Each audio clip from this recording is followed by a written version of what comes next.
Hello বন্ধুরা, আমি জানি তুমি রিল স্ক্রল করতে করতে এখানে এসে পড়েছ, কিন্তু থামো, কারণ আজকে আমি তোমাকে এমন একটা জায়গার গল্প বলবো যেটা মাত্র ৩৩ কিলোমিটার চওড়া, কিন্তু পুরো পৃথিবীকে হাঁটু গেড়ে বসাতে পারে। হ্যাঁ, হাঁটু গেড়ে। নাম তার হরমুজ প্রণালী। এই প্রণালীর নাম এসেছে পুরনো পার্সিয়ান দেবতা হরমুজ থেকে। পর্তুগিজরা ১৫০৭ সালে এটা দখল করেছিল, কারণ তখনও সবাই বুঝতে এই রাস্তা যে নিয়ন্ত্রণ করবে এশিয়ার সমুদ্র বাণিজ্য সে নিয়ন্ত্রণ করবে।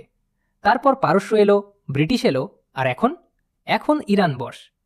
এখন প্রশ্ন হলো, এই সরু গলিটা এত গুরুত্বপূর্ণ কেন? সহজ কথায় বলি, পৃথিবীর মোট তেল সরবরাহের প্রায় ২৫% এই পথে যায়।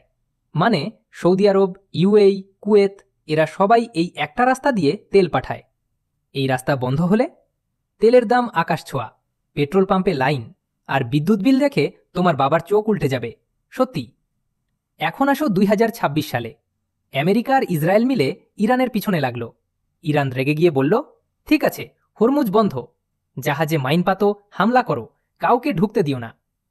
ট্রাম্প চিল্লাইলেন, এটা চাঁদাবাজি।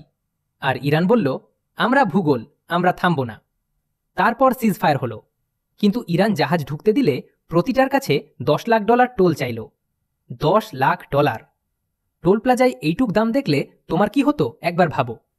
আর তুমি ভাবছো, ভাই ওটা মধ্যপ্রাচ্য, আমার কি? বাংলাদেশ তার ৯৫% জ্বালানি আমদানি করে। হরমুজ বন্ধ মানে বিদ্যুৎ সংকট, জিনিসপত্রের দাম বাড়া, আর মধ্যপ্রাচ্যে থাকা তোমার চাচা বিপদে। এই ছোট্ট গলিটা আসলে তোমার রান্নাঘর পর্যন্ত আসে। তাহলে বন্ধুরা, হরমুজ একটা প্রণালী না, এটা পৃথিবীর গলা। যে চেপে ধরে সে রাজা। ভিডিওটা ভালো লাগলে লাইক দাও, বুঝছো?